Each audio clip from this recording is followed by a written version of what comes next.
Ready to take a deep dive into what Zuck thinks the future's going to look like? Yeah. We're talking augmented reality, AI, virtual teleportation. The whole 9 yards. We dug into this really cool interview he did with Cleo Abram on her YouTube channel, huge if true. Mm-hmm. And I got to say, there's a lot to unpack here. Yeah, it's interesting because he's not just kind of theorizing. Right. He was showing working prototypes. Yeah.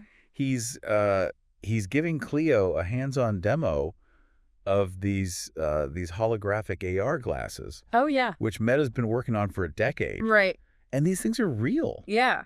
Like they exist. It's pretty wild. Like when you hear all the tech that's jammed into these glasses, yeah. micro projectors, waveguides, eye tracking, even a wrist-based neural interface. Yeah. It's like straight out of a sci-fi novel. It really makes you wonder how they fit all that into something you wear on your face. Right. But what's really fascinating is Zuck's claim that these glasses are the next major computing platform after phones.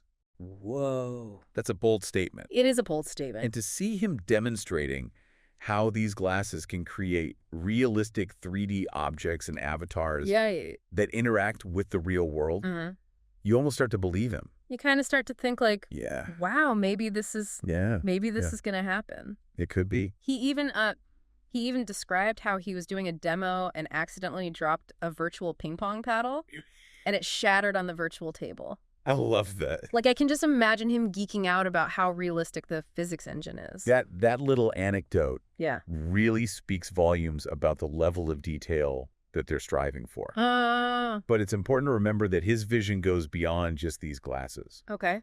He sees a future with multiple product lines. Right. All with varying levels of AR and VR integration. So it's like a whole ecosystem. Right. It's like you've got everything from those Ray-Ban Stories glasses with their like basic AI features all the way up to the immersive headsets like the Quest and then like holographic AR glasses or somewhere in between. It's like he's trying to cater to every level of virtual engagement. Yeah, and that brings up an important question. What's that? How realistic is this multi-device future? Right.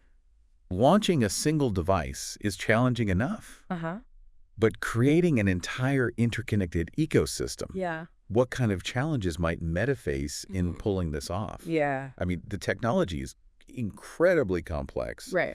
And user adoption is never a guarantee. Sure. Even with a name as big as Zuckerberg behind it. Well, he did say that they were able to launch the Quest 3. Okay. Which is a pretty impressive mixed reality headset for only $500. Okay. Which is significantly cheaper than a lot of the competition. So it seems like they're figuring out ways to make this tech more affordable. That's true. And if they can keep those prices down across their different products, that would be a huge advantage. Yeah. However, affordability is only one part of the puzzle. Right. For this whole ecosystem to work. Yeah. The individual products Okay. have to be compelling enough on their own. Sure. Even without Got it. that interconnectedness. Yeah, because at the heart of all this is this idea of presence. Yes. That Zuck keeps coming back to. Presence. That feeling of actually being with someone, even if they're thousands of miles away. Right. It's like he's trying to blur the lines between the physical and virtual worlds. And that's something I think we all crave to some degree. Yeah. We've all experienced those frustrating video calls. I know, right? Where you're just longing for a more genuine connection. Yeah. Like all the times you wished you could reach through the screen and give someone a hug. Oh, totally. Right. Although I'm not sure I'm ready to hug my mom through a pair of AR glasses just yet. Not quite there yet.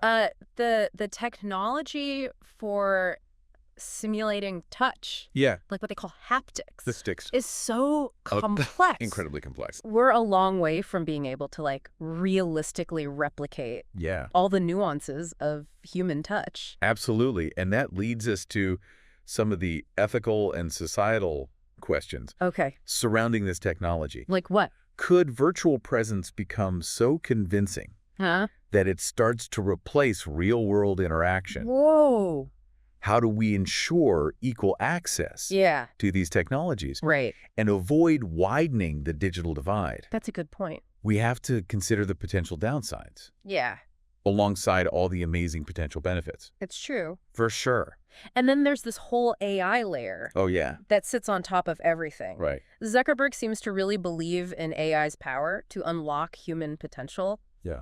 But he also acknowledges the concerns about becoming overly reliant on it. It's like this balancing act. He makes a good analogy with calculators. Okay. They're fantastic tools. Yeah. But they don't negate the need for basic math skills. I see what you're saying. Same with AI. Okay. It can automate tasks and help us in countless ways. Right. But we can't allow our own critical thinking and problem-solving abilities to atrophy. Yeah. We can't let those go. We can't let those muscles get weak. Exactly. Zuck even talked about teaching kids to code. Right. Not necessarily to become programmers, but to develop a more rigorous way of thinking that can help them navigate an AI-dominated world. I like that. Which really got me thinking. Makes sense. What skills do you think are going to be crucial in a future where AI is so prevalent? It's a big question. Yeah, it is. We should probably think about that. We should definitely think about that. Yeah. We'll come back to that. Okay. Yeah, it's a question we should all be pondering. Yeah. And it goes beyond just coding. Right. We're talking about adaptability, critical thinking, creativity, the ability to connect with others on a human level. Right. These are the skills that'll set us apart in a world where AI can handle so many tasks. It's almost like we need to double down on what makes us human. Exactly. You know, there's uniquely human skills that AI, at least for now, can't replicate. Right. And speaking of creativity, let's shift gears and talk about how this AI revolution could transform social media. Okay. Imagine your friends sharing AI-enhanced memes. Oh, wow. That are like funnier and more personalized than ever before. Imagine creators producing even more sophisticated content. Yeah. Pushing the boundaries of art and storytelling. Okay. We might even see AI influencers emerging. It's a wild thought, isn't it? It is a wild thought. Zuck even brought up these AI artifacts. What are those? They're like digital extensions of creators that can interact with their communities, even when the actual person isn't online. So they're always on. It's like the ultimate evolution of the parasocial relationship, where fans feel connected to a digital persona that's always available. Fascinating. It is. And kind of creepy. A little bit. But is this really the future of social media? Good question. Will AI-generated content make these platforms more engaging? Or will it just make them more superficial? Will it deepen our connections with others? Or further isolate us in echo chambers of our own making? That's the million-dollar question. It is. And it's one we'll have to watch unfold. I think so.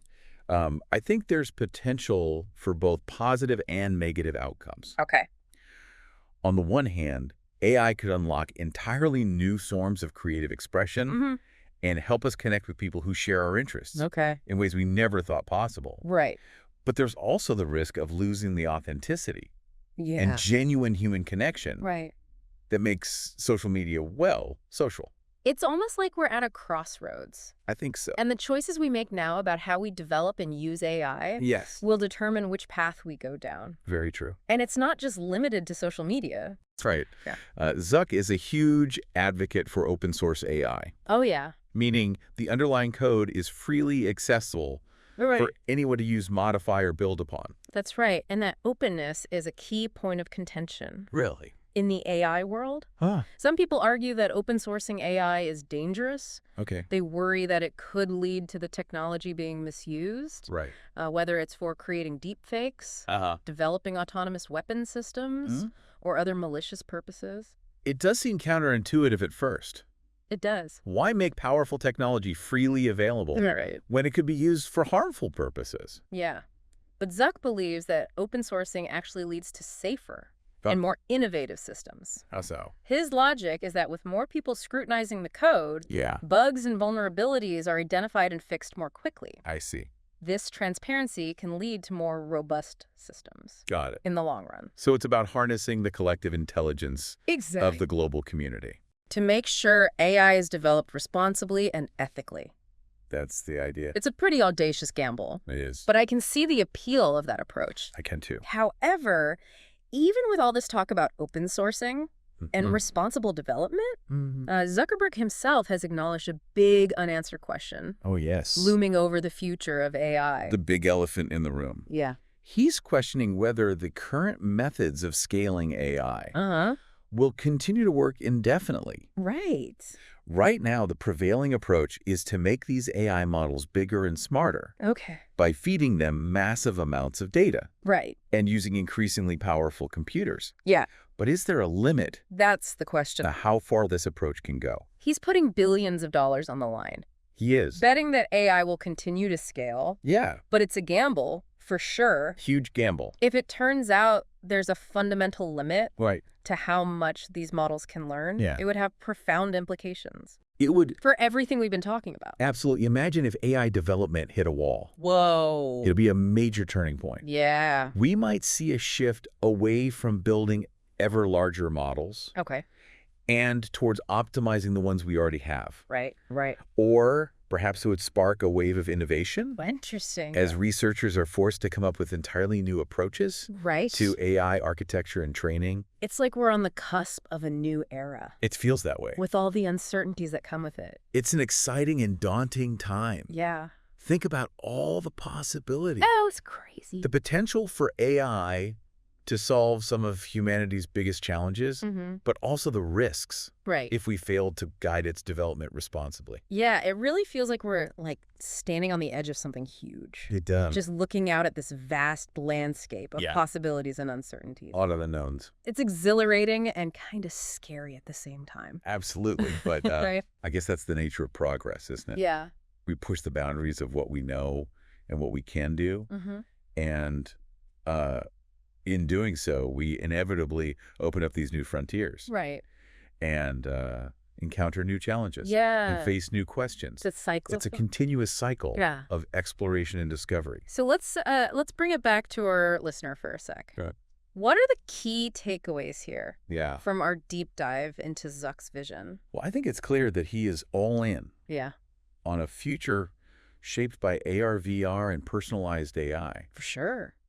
He truly believes these technologies have the power to transform how we connect with each other, how we work, how we learn, and even how we experience the world around us. And he's not just talking about it. No. He's actively building it. Yeah, he's putting his money where his mouth is. Investing billions in research and development. And creating these incredible prototypes that feel like they've been pulled straight out of science fiction. Like, it's mind-blowing. It's hard not to get swept up in the excitement. I know. Even with all the potential pitfalls. Yeah, we got to be realistic, though. We do. It's not a utopia he's envisioning. No. As we discussed, there are serious concerns. Sure. About over-reliance on AI, the potential for misuse. Right. And the ethical implications of creating these immersive virtual worlds. Very true.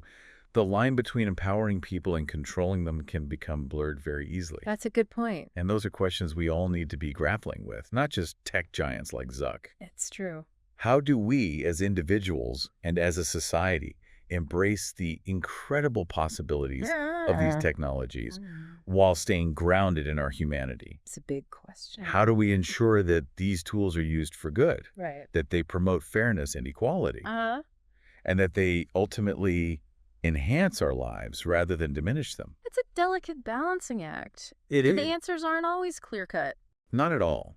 But by staying informed. Yeah. By engaging in these conversations. Right. By thinking critically about the technology shaping our world. It's true. We can all contribute to a future that's beneficial for everyone. I think that's a perfect note to end on. I agree. The future is not predetermined. No. It's shaped by the choices we make today. That's right. So to our listener, I'll leave you with this. Okay. As you navigate this rapidly evolving world, remember that you have a role to play. Absolutely. Stay curious, stay informed, yes, and stay engaged. Couldn't have said it better myself. The future is yours to shape.